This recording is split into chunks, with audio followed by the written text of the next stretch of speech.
Welcome to the Classic Podcast. I'm Felix, I'm Greg. and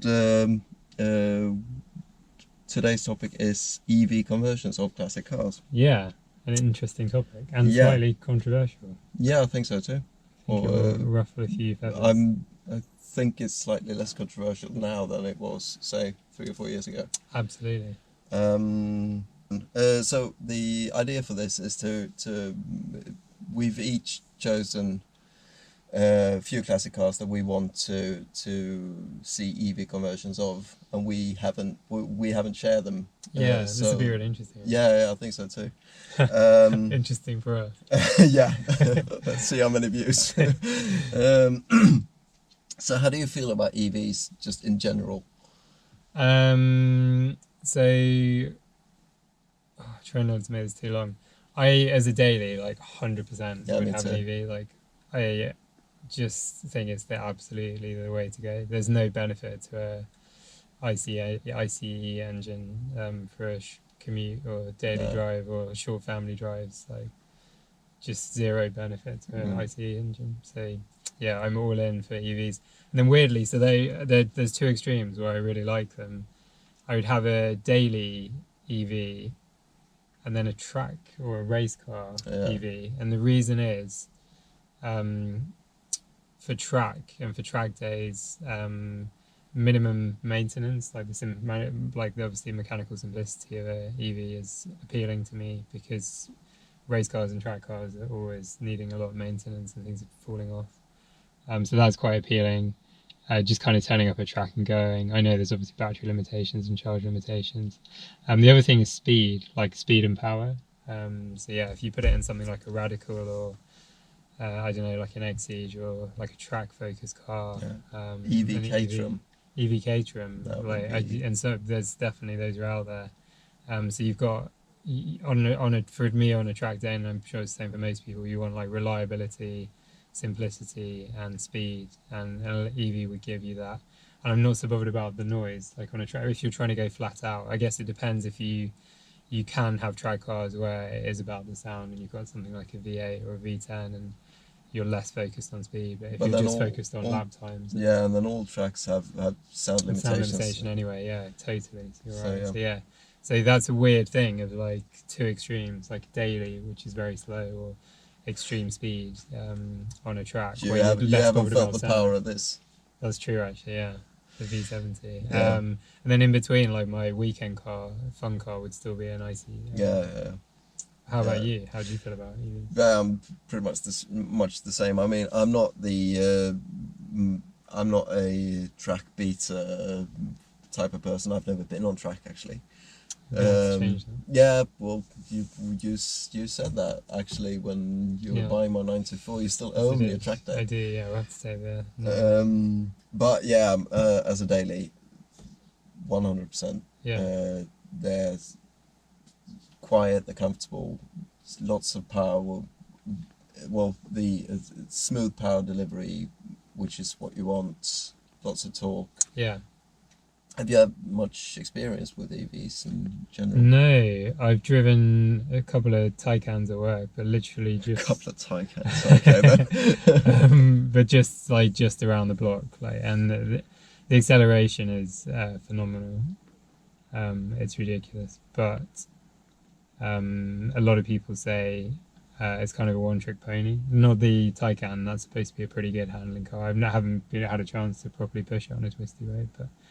The Tesla, a lot of people say like the novelty does wear off with the straight line speed, and that's the worry with EVs, that there's this ridiculous power race like we've had with supercars and hypercars, and they just become these one-trick ponies that are insane in a straight line. But that gets boring pretty quick. So, yeah.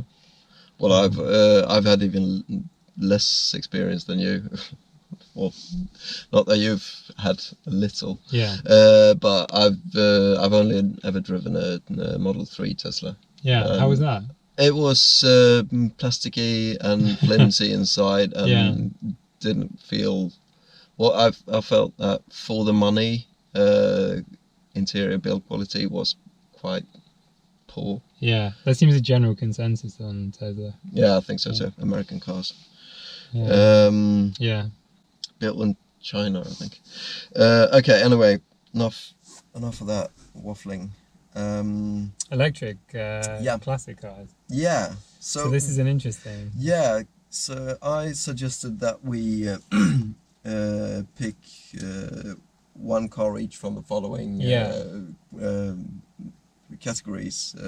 Sort of a cheap runabout, luxury. But how do you feel about them first? Because What about EVs? Yeah, EV classics. yeah. Well, yeah, I kind of see why. I can get it, and but I think that will become more apparent during the course of this podcast. I feel that it's coming down very much to what car you're in and what car you are converting to EV. 100%. Because I mean, something like, say, a Lamborghini Diablo EV conversion would be really cool, but I think that why would it be cool though? Just sort of as two fingers to the world. Yeah. But other than that, no. A bit like is it Bisimoto? Oh yeah. His 935. It's pretty cool. Yeah. But yeah. So I had like a real, would you call it like an epiphany, or I don't know, like a moment where I was like, these really make sense. And I had a customer buy a car a while back, and he came in. He's very high profile Swedish entrepreneur, like very, very wealthy guy. And he walks in and he's like, I've got no interest in classic cars. And I was like, oh damn, we're never gonna get, because he was coming to buy a car for his father. And he was like, I've got no interest in classics, like I'm just into electric cars. And it's like, oh, that kind of sucks. Like I can never sell you a car then. It's going to be a hard sell to get him into it. And what made it even harder was the car that he bought. We'd had it in the showroom for a while, and we just had a few issues, which is typical when a classic car has been sat for a long time. Oh yeah. So not only was he not into classic cars, but then we had a few like teething problems with the car, and had to pick it up from him a couple of times. And I just thought, like, this guy's got all the money in the world. He'd be a great customer for us, and he's got zero interest because he wasn't interested in when he walked in, and then they kind of proved his point by that this car didn't work particularly brilliantly until we sorted those issues. And so it was like, for someone like that, who he has an interest, like he likes kind of how these cars look, and there's a lot of people out there, I think, and myself to an extent, like I didn't come in I could have bought my 911 tonight. There's no real reason not to, but I always feel like if I want to get somewhere, if it's like going to the airport or you're meeting someone, I would never take the classic. I would always just take the kind of daily car. And if you can change that to having a car that is, starts on a button and it's going to get you there, I probably would have driven, like if the 911 was electric and I could just unplug it and drive. I mean, it makes it a completely different car, and we'll get into that more later, but because there's always that thing where you're driving a classic car, or that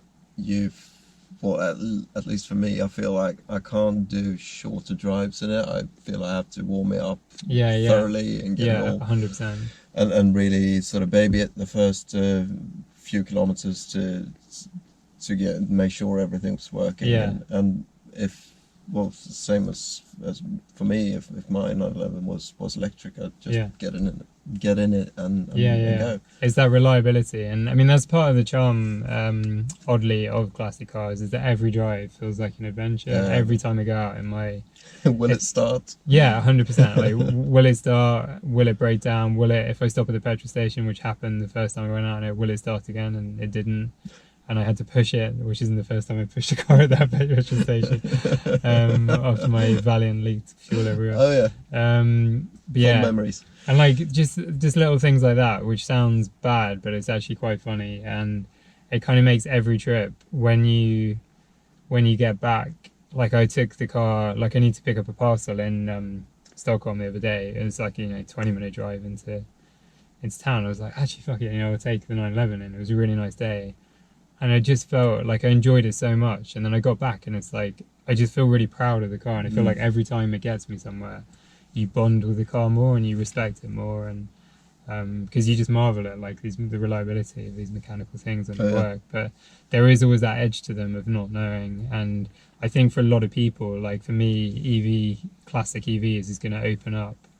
I think it's going to be really huge, and I think it's going to open up a whole new market, a whole new bunch of people who can't be bothered with every time you get to the car, like will it start, pissing around with jump starts, with start gas, puddles of oil on the floor, all those things that specialist maintenance as well, like having to take your car to a specialist and trying to find someone who really knows their car, and then the hassle of they die or because they're old, or they're miles away because it's the only specialist who can work on that particular car. It's a real chore owning a classic, and I think the EV part takes a lot of, and they're part of the chore is the chore is the charm in some ways, and it becomes a hobby and a if that is what you want, then like locking yourself in your garage and working on these things is 100%. Like I understand that's part of the charm, but if you have the time, but I also totally get people who aren't that fussed about tinkering with cars. For me, like the reliability, the simplicity, ease of using them, I think it's going to be huge. I think it's going to open up a whole new audience. But there's a big caveat to that, and we'll get into this. But for me, it makes most sense on cars where the handling isn't effective, where the weight, because the big penalty, obviously, with EVs is the batteries and the weight. So that's my fear. When you start putting these big battery packs into cars, you're going to compromise the handling, and that will change. Like the battery technology will get better. We've seen batteries over the years get smaller and lighter, so we know that will come. But at the moment, there's a big weight penalty. You're trading weight and trying to balance that with range. Like obviously more packs, more power, more range. But so for me, where the magic is in cars where you would feel it less. So things like GTs, things like 4x4s, and kind of big saloons and big luxury cars, I think is going to be incredible. And the other benefit there as well is with those big luxury cars is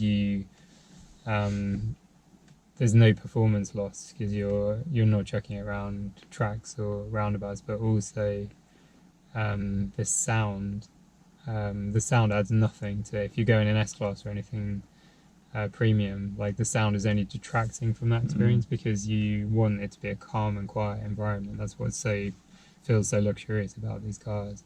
So an EV drivetrain is better because it's going to be even quieter. That's a nice segue actually, because you started Segways run on electricity. That's a nice segue. Oh god damn, we're getting good at this.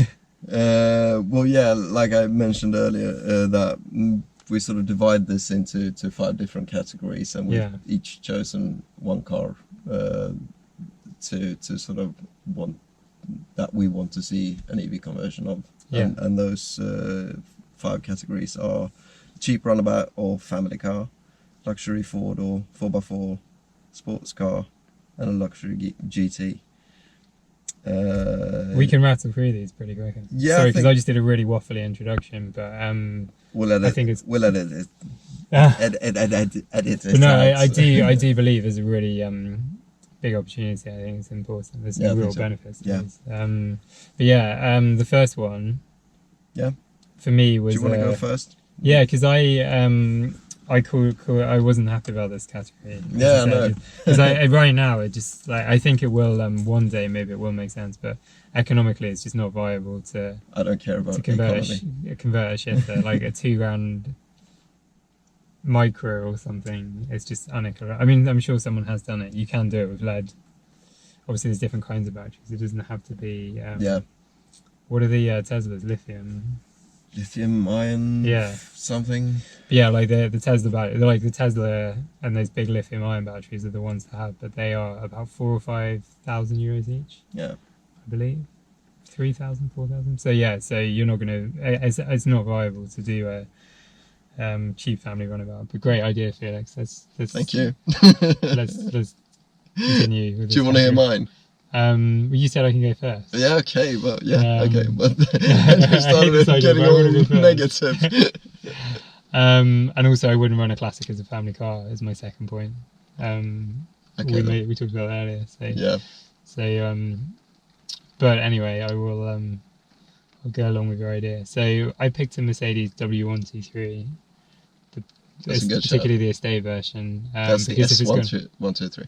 Oh, is it? I think so. You just totally out-nerded me there. I was like, he's not going to know what a W123 is. You're like, introduce it. But yeah, so that would be my choice. I think that's a really elegant, that's a good shout. cool-looking car. I need we're sat here my Volvo V70 is next door. Surrounded by Volvo V70s in the car park. We're in Sweden after all. At the home of the Volvo V70. But yeah, being a family, we just need a wagon. So yeah. The idea of like a small runabout, those days are over. I love little runabouts. I think they're the most, like we have a little VW up at work that belongs to someone, and that's one of the best little cars. Yeah, so, yeah, I've always liked those. But we can't have them now because our children are, we have too many children. So yeah. You're reproducing too much. Yeah, too much. As am I. Cool. So yeah, W123 Mercedes. Yeah. What's your choice? Actually, I went solely on looks, and I picked one of the ugliest cars of the 80s. But there is a method to my madness. Yeah. I picked the mid 80s Mitsubishi Lancer Estate. It was called. I think it was called the Mirage. That's a terrible car. I picked such a lovely car. Yeah. Were you just trying to fix something? Awful. Yeah. Well, hear me out. It's pig ugly. Yeah. But it's really bland as well. Like there's nothing interesting about it. Yeah. Well, you say that, but I think when you start looking, is it 4-wheel drive? Has it got a fab? I don't think so. Well, maybe there was a 4-wheel. Did they do an Evo version? That was the 7 they did the estate. Oh yeah. No. This is way before. But I've gone because it's got this really 80s design, and it's really boxy, and I feel that cars. Well, that kind of design is sort of coming back now. Yeah. If you look at the Hyundai Ioniq 5, I really like that. Yeah, I really like those, and that's got something about it that sort of screams 80s retro futuristic design, and I've thought about sort of doing that and taking one of those cars. And I mean, when's the last time you've seen one knocking about? One of those Lancers. It doesn't make it a reason to buy a car. You generally mean probably not. It's a heap of shit. Okay. Okay. I'll give you the Mercedes. Are we competing here? Is it for points? Well, then who's going to? Well, we are now apparently. 1-0. Yeah. Okay. Luxury 4-door. Yeah. Oh, I kind of cheated here, but we'll. Okay. Yeah. Well, I've picked another Mercedes. I just realised as well. Oh, really? I didn't think about that. Such a boring choice. Well, my choice isn't very boring. It's the 70s Aston Martin Lagonda.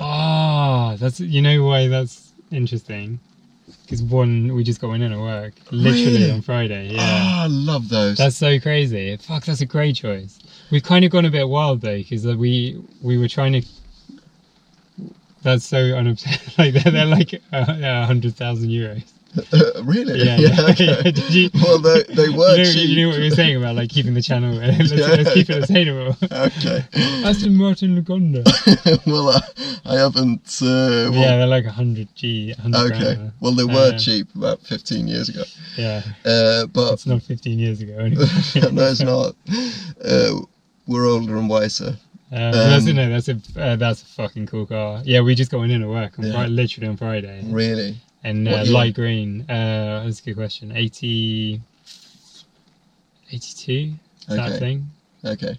Because I've always, like most cars, I've always been the most intrigued by the really early stuff. Yeah. And I mean, look at the instrumentation on the really early. They're like pinball machines. Perfect for an EV, isn't it? Yeah. It's all electric. Yeah, and that's what sort of turned me on to them for this episode. They sort of look like they could have been EVs from the get-go. Yeah.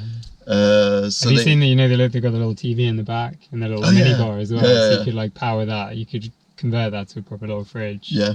And then do a little LCD.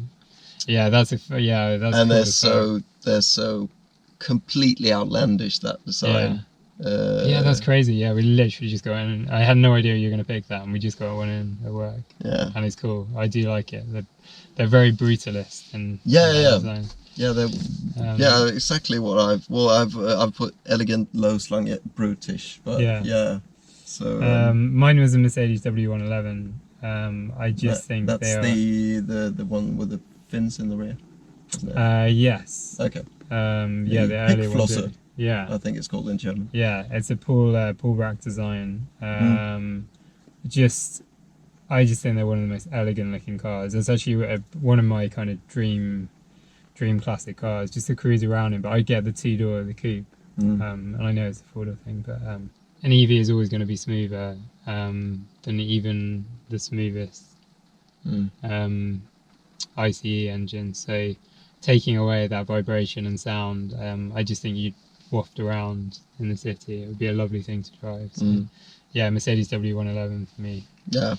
2-door, 4x4. Yeah. Oh, do you want to go I'm first? really impressed with your last choice. That was a good choice. Yeah, Range Rover Classic. Good shout. First gen. I mean, you could go any of the early second generations. Cool as well. But yeah, like a first generation Range Rover. I just think, especially the 3 doors, are just really cool looking things. They are getting a bit 911 hipster at the moment. There's a lot of companies down in southern parts of Europe, down in Portugal, doing some really cool conversions on them. So yeah, they're becoming a bit trendy. But I just think that's a really cool car. Again, just kind of that old world luxury, a bit like the W111, of just kind of wafting around and lots of leather and not wearing leather in leather cabin. The really early ones had sort of vinyl seating, and they could sort of hose down, couldn't you? Yeah, that's true. Yeah, I wrote that down actually. Very well remembered. Really rugged. You could chuck your dog in and stuff, and hose it down. Oh, maybe I wouldn't get a first generation. Maybe I'd get a second generation. Maybe one of the later cars with actual leather. Yeah. not leatherette. Hell fucking hose down leatherette. What about you? Well, I'm keeping true to form of picking really expensive cars. So if you picked a Lamborghini. Yes. You're kidding. Lamborghini oh my god, that was a complete guess. I was like, that would be ridiculous. Yeah, and for the very reason, or the only reason, that it's the most unnecessary car ever produced. Yeah, it's not good at anything other than hauling sort of Saudi princes around. I love how you've been. Nudging me to be like, oh great, we've got to keep it affordable. Like it's really good. Like just keep it attainable and like keep down with it. And then I've thrown all that out the window. Look under in a fucking Lamborghini 4x4. How many of those did they make? I don't know. Yeah. But I think there's something appealing about doing an EV conversion of something that God, is. You love your brutalist. Really. That's another. Must have been something in the tea in my tea that day. Yeah. But there's something about sort of picking the car that's probably the most associated with Saudi and those parts of the world and sort of oil. Billions, and then doing oil an EV, money, and then doing an EV conversion. Yes, I see where you're going with that. Yeah, there's a bit of thought behind. But as sort of weirdly, Weird Link, Arnold Schwarzenegger owned one. No, Sylvester Stallone.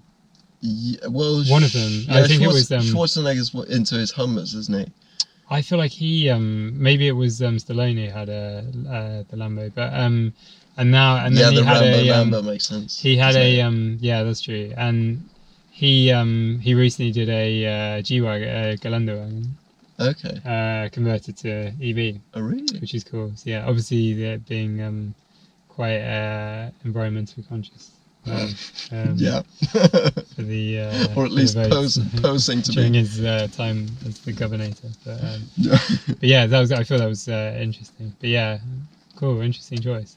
Oh, this is the big one, sports car. Yeah, and this was, I mean, there are lots to choose from. I was sort of contemplating picking the Porsche 914.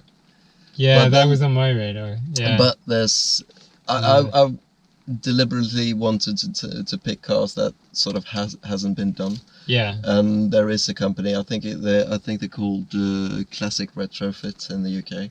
They're really huge on these electric aircon units for 911s. Yeah. And I they've think done a 914. they're doing an Interesting. EV conversion of a 914, and it looks really. It's a great. That's a really good choice. I would have. I feel like there's sort of there is a recurring theme to my picks. That I've gone for sort of 70s, because the car design in the 70s was quite forward looking and quite futuristic. Yeah, and really the 60s is very. I think for me the 60s is the best. Yeah. Well, the prettier cars, but yeah, prettier for sure. But yeah, I know what you mean. The 70s. In this context of sort of, well, the past meeting the future in some way, I felt like the 70s was probably where it was at. So what did you pick? I went with the DeLorean. Ah, that's not a sports car, but. No, it's not. But why is it not a sports car? Because it's shit. Yeah, because of the engine. Because of the handling. Yeah, as okay, well. and the handling. Yeah, okay. And probably I was going to say weight, but it's aluminium, isn't it? Well, it's sort of half aluminium. I would have put that in the GT category personally. Technically, well, la-di-da. Great choice for a sports car. Yeah. Not a sports car in any way. Well, it's got gold wing doors. That's cool. Okay, yeah, we'll let it in because it's got stupid doors. Yeah. Oh, and it's. I mean, it was. Hopeless. Next time we're gonna have to vet these. Yeah. I like the element of surprise. It was hopelessly underpowered to begin with. It was hopelessly. It was hopeless at everything. Yeah. But it looks really financially viable. Yeah. Well, he. Oh yeah, he did it right, didn't he? Yeah, he found a way of. John DeLorean. Yeah, he found a way to sort of. Colin Chapman. Inject some money into the company, but it's. But I think it bears some resemblance, or rather, the Tesla Cybertruck bears some resemblance to this. Yeah. So there is a connection. Same, yeah, and it's the same really sort of angular design and the obviously the obviously the Back to the Future reference and on this very occasion I'm fairly certain there have been plenty of EV conversions on DeLoreans, but I just felt it had to be on the list. Yeah, no, that makes sense. Interesting choice. What did you pick? I mean, yours is controversial. I feel like mine is too, just for being so boring and obvious. But because I thought you'd pick this, and I was like, it's too obvious. But I went with a 911 because I had a conversation recently with a guy who's like basically a race engineer, and he was telling me he always winds me up about 911s and the weight distribution being terrible. And them driving poorly, and he was saying like if you do an electric conversion, you can finally balance out that weight distribution issue. Yeah, but stick some batteries up front, and but won't that sort of take away some? That's kind of how I feel, because it's like that's part of the character of the car, and I think if you had if you want to, you can always stick some batteries in the rear as well. Yeah, which is probably what 911s would do. Yeah, because we're stupid like that. Yeah, 100%. Just make it flawed. But yeah, that was his point. But yeah, I agree. I think that takes away part of the appeal of a 911. But another car that I was contemplating was actually the 912. Yes. So the mid-70s US only. Because then you've got that car. So many of them don't have the original engine in anyway. And the first thing people do is take out the. Yeah, because that engine is crap. Well, I always had that opinion, but then one of the guys at work was saying, this is a tangent about, we can't help but talk about petrol engines, but one of the mechanics at work, who's a Porsche mechanic, was saying one of his dream builds is to do a really high spec 4-cylinder. Take the original 912, the 2-litre engine. Yeah. You can buy a crate. There's a company in the US that does like a crate engine that's over 200 horsepower in it. Okay. And he was saying it's good because the weight distribution is better in the 912 because it's a shorter block. Yeah, but that's the 60s. You're talking about the 60s 912. Or what do you? Oh yes, you're talking about the late. Yeah. Yeah, the 912E. Yeah. That was sort of in the middle between the 914 and Sorry, the 924. yeah, I was thinking about the long head. Yeah. Yeah. And I'm with you on that one. Yeah. Okay, but not the. The 912E had I think it was. What year was that? The 70. I think it was only 74 and 75 So or it's something. It's like 1,100 units built.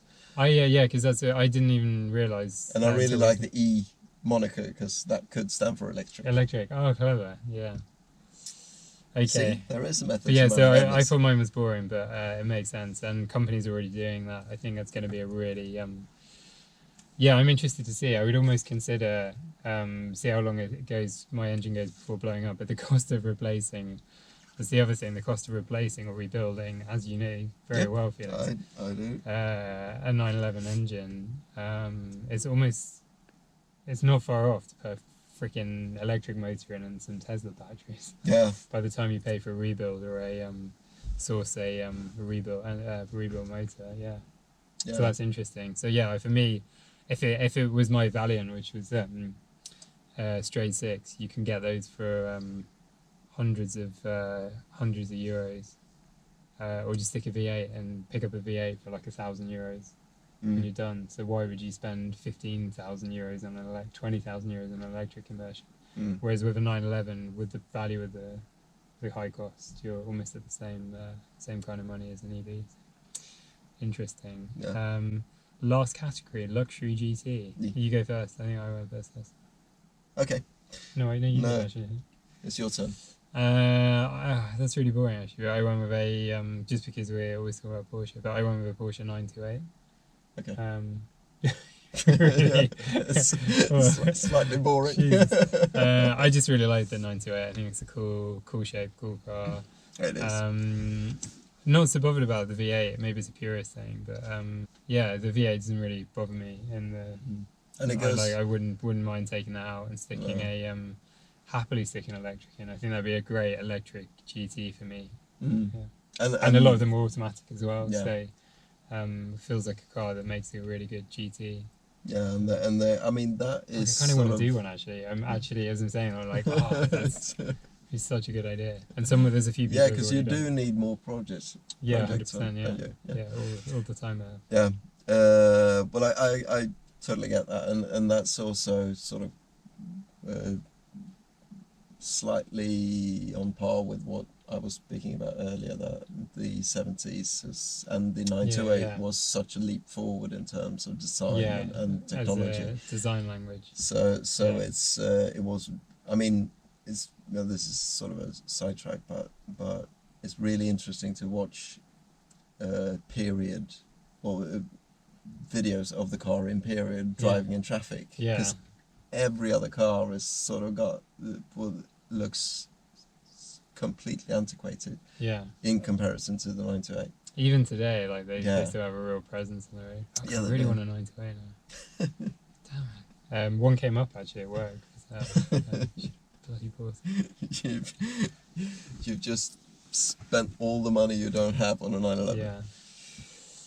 Yes. But yeah, I totally get I really am kicking myself for not buying a 928 when you could pick one, running a driving one up for like 3,000-4,000 euros, and now they're skyrocketed. Yeah, it's not that long ago. Probably to get into a good one, you're probably looking at like 15,000. Maybe 20. Maybe it's between 10 and 15 for an early one. Sort of the really early 4.5 litre auto. Maybe box. we'll do a 928 episode. I feel like I have this sneaky suspicion that we spoke about in the very first episode that this wouldn't turn into a Porsche Lovin'. Yeah. But whatever. Yeah. We also said that we were driving all the cars that we were speaking about. So, yeah. I've driven most of these cars. Oh yeah, I have actually. Yeah. Okay. You haven't driven mine. No, I haven't. I've driven a Logan. Well, I haven't driven it yet, but I will drive a Logan. Yeah, you will. You lucky bastard. Okay, my pick Ferrari 365 GT4 or 400 or 412. That is very creative. Did you see that article I wrote on electric? Yeah, I did, but Because that was one of my choices. Really? That's so bizarre. That's a lovely car. Yeah. If it's the same car I'm thinking of, yeah. Yeah, it's the kind of elongated, Yeah. like kind of slightly swoopy. Yeah, not Yeah. not entirely dissimilar to the Lagonda, design-wise. Which year? Well, 1970 and 80s. I think it's the same car I'm thinking of. Yeah, the really quite angular, again, angular and quite wedge-shaped thing. That Yeah. also featured in a Daft Punk video, I think. Anyway, well, I've always sort of liked those, even when no one else did, because you could once upon a time you could pick those up for nothing, like sort of 20,000 euros. I didn't. I think we're talking about a different car. Okay. Yeah, not the GTC. This is the one I like. Yeah. Okay. We'll put these pictures up. So Yeah. We'll. No. Yeah, that is stunning. Okay. Yeah, But what's your one? Just 365. That's so GT4. GT4. Mine was a GTC. The early one, the 365s. I like that one. Yeah, that had. It's not as cool as mine, but it is quite cool. Well. But yeah, I see what you mean. It's pretty. Yeah, that is quite cool. So yeah, I really like those nice, roomy, airy cabin. Yeah, that's interesting because I wrote a piece a while back on electric EV conversions, and the 365 GTC was one of my choices. It was interesting that we both went for Ferrari 365, completely unknowingly. But it's again. I know you're like a closet Ferrari. Yeah. Fanboy. Yeah, I am deep in the closet. But that's a cool choice. Yeah, for me, it's. I mean, because that's a car that's not as defined by its engine as some of its sort of other really good point. V12 Ferraris can be, like the Testarossa and newer cars as well. Yeah. That's always been sort of a slightly subdued, and I get the impression that they actually picked the V12 for its sort of really smooth running. It's a good, actually a good rule of thumb or way of looking at it. But when the engine is largely defines the experience of the car, then the EV conversion is going to feel. Yeah, which is why I picked the Lamborghini. It has the Diablo engine, I think. Yeah, good choice. That makes even more sense. Yeah. Or maybe it's the Countach engine. Really? That's insane. What a cool thing. Anyway, you've just ruined it. Yeah. Well done, Felix. Thank you. So that was my pick. I was going back and forth to either go with the Ferrari or the Rolls-Royce Camargue. What's that? It's the Rolls' attempt of building a modern car in the 70s. It looks really. It's a good observation that it looks the 70s of being very forward-thinking compared to that. Yeah. It sort of marked a really, for me, it's a really. That's fucking. That's really ugly. Big, yeah, I know.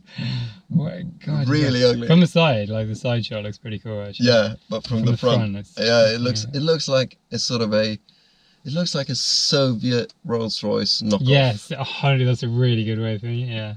Yeah. I should have gone with something like a Volga or something. Yeah. For the four doors. Yeah. Okay. Anyway, we are waffling. Interesting choice. So the Ferrari. That's a cool choice. Yeah, I think I did well. Rolls-Royce would have been a good one. Cool. That was the last one, I think. That was good fun for us. So. But yeah, you were talking. Just to wrap it up, so like the developments in future of EV conversions. Yeah.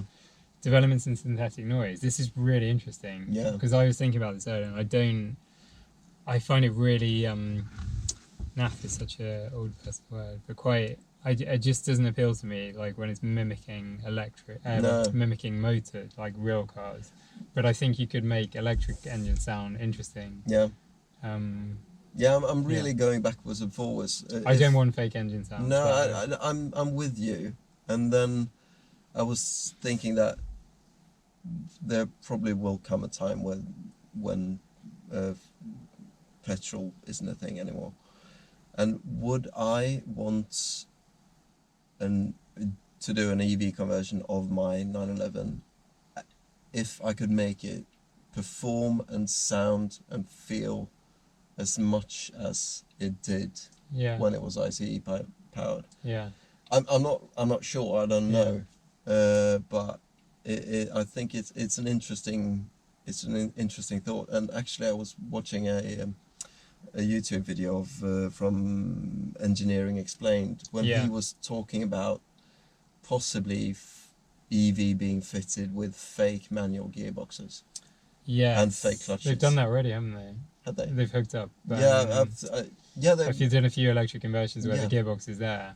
Okay. Yeah. But he was talking about, actually, I think it was Honda or someone or Toyota maybe, who'd put in a patent application for sort of a complete dummy box and a clutch that won't do anything, but they will program the engine or the motor to sort of mimic the power delivery of an ICE car. Yeah, that's interesting. And I wonder what given that the decline of manual, it seems bizarre that given the decline of manual gearboxes, that a manufacturer's like, oh, we're going to spend loads of time and money trying to prevent, and everyone's like, we don't want manual gearboxes, like the mass market. Yeah.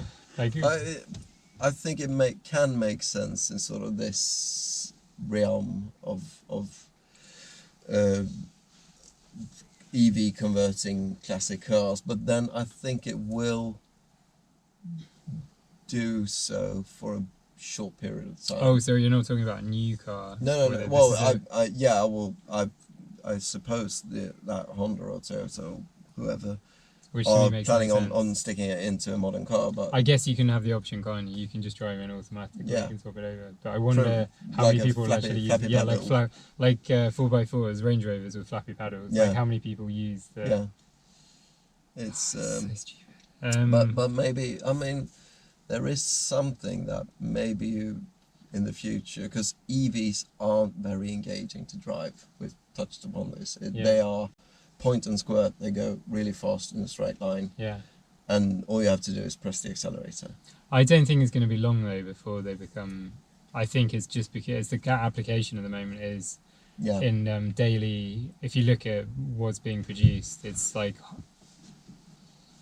hypercars, and there's not really a sport. This is a big statement, but there's not really any sports car. No. There's like hypercars, like bullshit hypercars that just go really fast in a straight line, and then daily like little city runabouts and Tesla type things. So no one's tried to make like an engaging sports car. I feel like if someone like, as you said earlier, like Caterham, Lotus, obviously they've done the Avaya, but that's like a hypercar thing. But that's going to be interesting because Lotus obviously made their last, whatever the new one's called.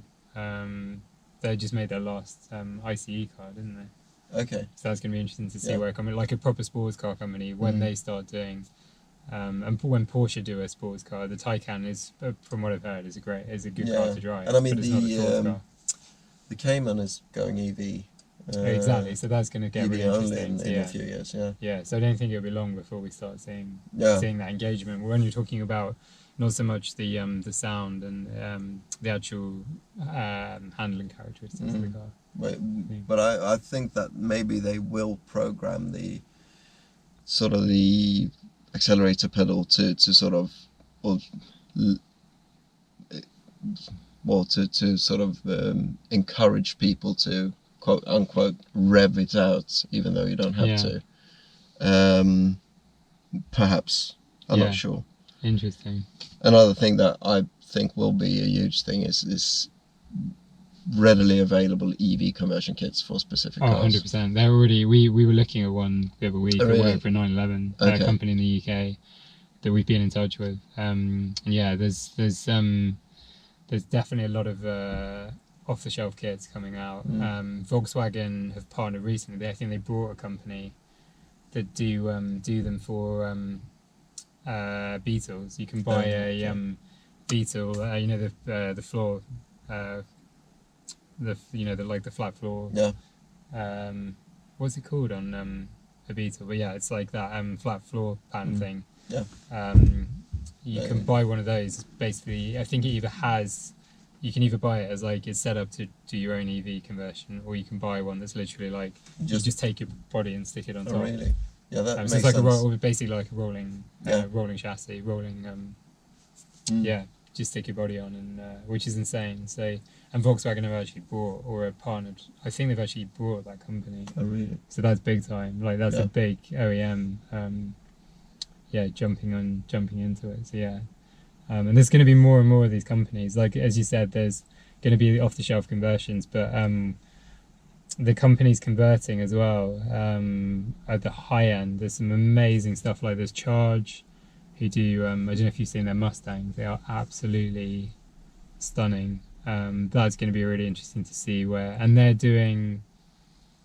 There's going to be companies like Lunas who are preserving the originality of the car and just enhancing it with electrification, and there's going to be companies like Charge that are evolving the design, keeping hints and really lovely nods to the original car, but some of the interior stuff is like it's moved on progressively. So you've got a car that has a bit like a new Dodge Charger. When you look at something like that, you can still see elements of the original car. But it's a modern car to drive and to start, and it's injected. And I think there's going to be companies doing that with EVs, like kind of retro. That makes sense. So yeah, there's a lot of cool stuff coming out. I'm hella excited about electric. Classic cars. I am. Which surprised me. A few months back, I was like, why? Like for a car that I'm just going to drive on a Sunday morning, like why do I need it to be a EV? But then the more you think about it, the more usable that car becomes. The bigger audience it gets into classics, which is really interesting.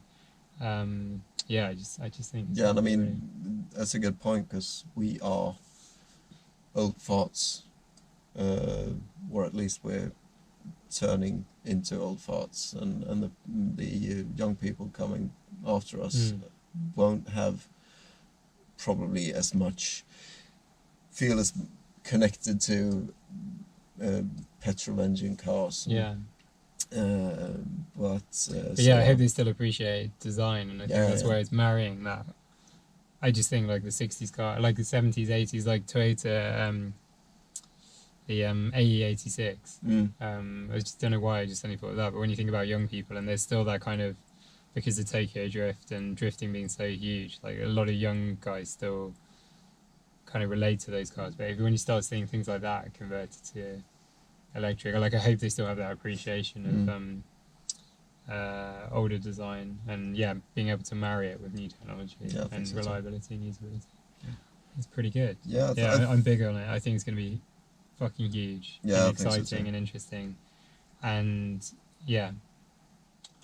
I'm looking forward to it. I need to drive some actually. I would love to drive some electric EVs sometime.